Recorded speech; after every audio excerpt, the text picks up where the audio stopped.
Ikan besar nak lalu, kau kumpau ketu.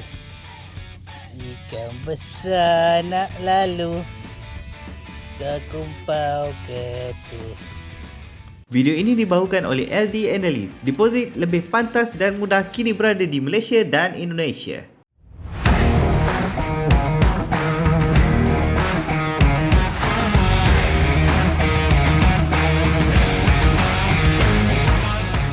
Shui, bersama saya lagi Faiz, dan untuk video bahagian 2 ini saya akan tunjukkan kepada anda bagaimana kita menandakan support dan resistance menggunakan dua chart utama di dalam MetaTrader 4, iaitu line type dan juga candlestick.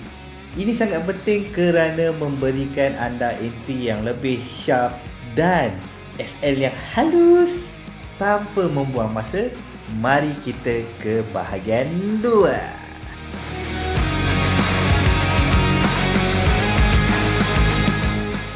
Pada bahagian 1, saya dah bercerita tentang bagaimana kita melihat zone support dan resistance yang ada di dalam chart forex ataupun instrumen-instrumen yang menggunakan chart. Dan untuk bahagian 2, saya nak tunjukkan kepada anda bagaimana kita membuat penandaan zone untuk support dan juga resistance. Saya sediakan note untuk anda. Ini adalah cara mudah untuk kita menentukan support dan resistance berdasarkan line chart. Dan jika anda perasan, apa yang saya buat adalah saya mencari zone yang mempunyai penandaan seperti huruf A di sini. Nampak ni ada huruf A berbentuk A di sini, dan untuk bahagian support pula berbentuk V. Dan apa yang anda perlu lakukan adalah buat penandaan di bahagian ini. Bahagian dia punya lembah dan di bahagian puncak. Dan nanti untuk penandaan kotak zone ataupun triangle di dalam MetaTrader 4, anda boleh meletakkan kotak mengikut berapa pips modal yang anda gunakan. Untuk kotak yang saya gunakan adalah sebanyak 30 pips, ataupun kita boleh panggil dia risk dan reward saya adalah 30 pips. Jika harga melepasi zon di atas, saya akan margin call. Begitu juga di bawah, saya merisikokan 30 pip zon saya untuk harga melakukan pembalikan atau retracement. So, selepas anda buat penandaan di lembah dan puncak, apa yang anda perlu lakukan adalah membetulkan kotak yang anda buat ke shadow terakhir candle tersebut. Sebagai contoh, ini adalah bentuk V yang anda nampak di line chart dan ini adalah rupa candlestick. Apa yang anda marking tadi sebenarnya adalah di bahagian body sahaja. Dan apa yang anda perlu lakukan adalah menarik dia pergi ke shadow yang paling hujung supaya anda dapat melakukan sharp entry. Begitulah cara saya membuat penandaan zone supaya risiko dia lebih rendah dan SL lebih halus. Begitu juga untuk support.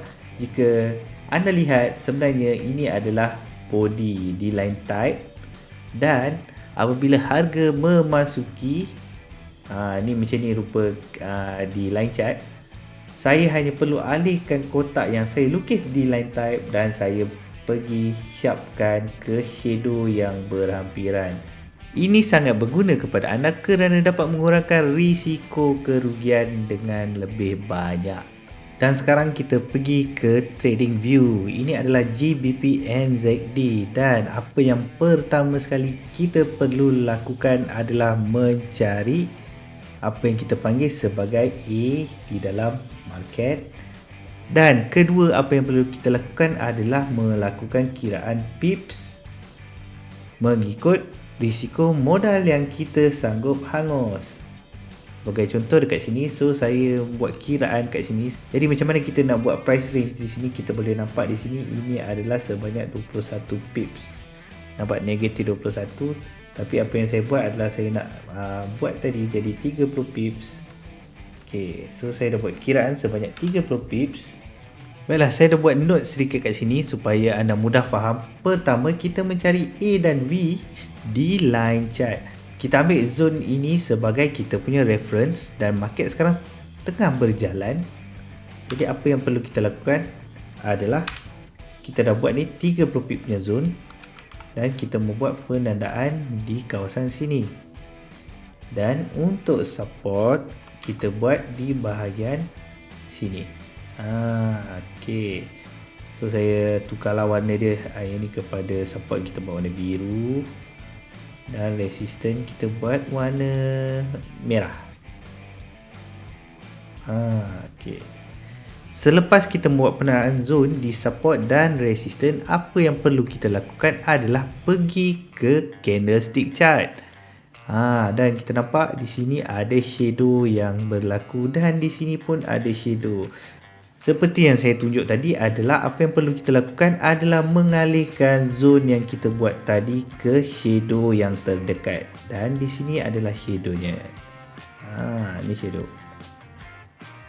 Dan ini kita nampak kita alihkan di sini. Dan apa yang perlu kita lakukan seterusnya adalah menarik ke price yang sedang berlaku. Bagi contoh, ni harga dah masuk zone. So kita tengok bila harga memasuki kawasan ni, dia cuba membuat kejatuhan. So apa lagi, kasih sell lah.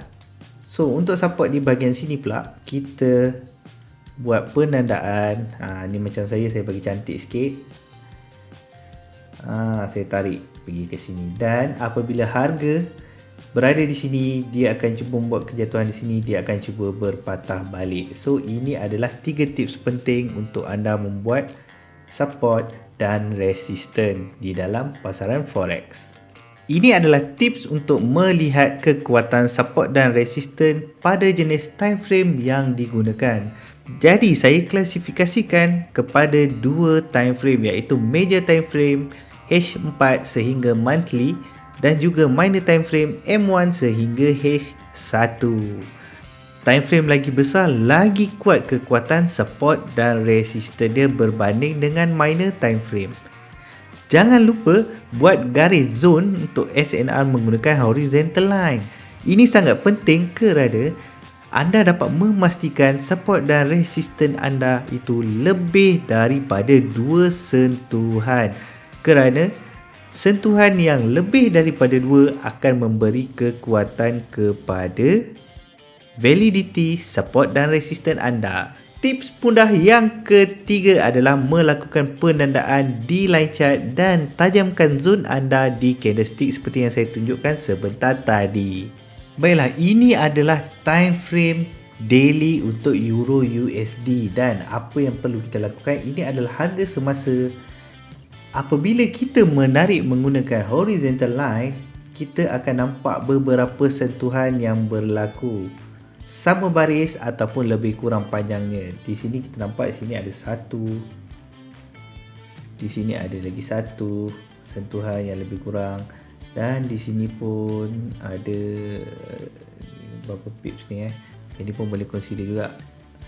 Okey, ini 1 3 dan ini 4 dan kita nampak sini 5. Jadi di sini terdapat 6 garis yang sama baris dan atau lebih kurang lah, kira berada di dalam zone lah. Apa yang berlaku adalah di candlestick apabila harga memasuki kawasan yang kita tandakan zone. Saya buat ni penandaan zone kat sini Saya buat tanda zone kat sini, resisten lah. Nampak saya tajamkan ikut dia punya sharp entry, dia punya tajam. Nampak ni dia punya ni. Saya tajamkan ikut saya punya risk dan reward. Apa yang berlaku adalah apabila harga memasuki kawasan resisten yang saya tandakan, harga membuat kejatuhan semula. Itulah cara untuk kita mengenali validity sesuatu pasaran.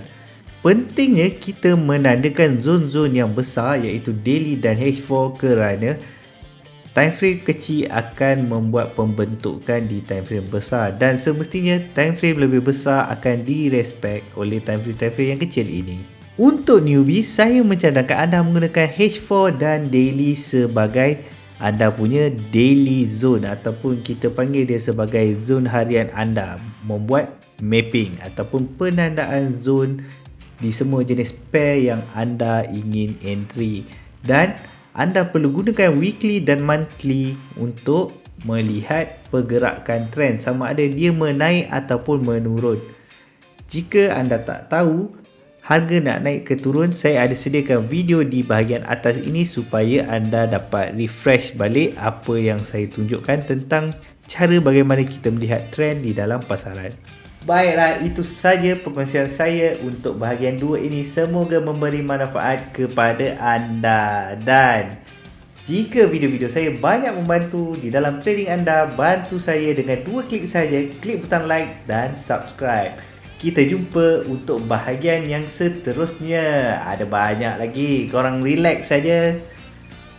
Follow rapat saya.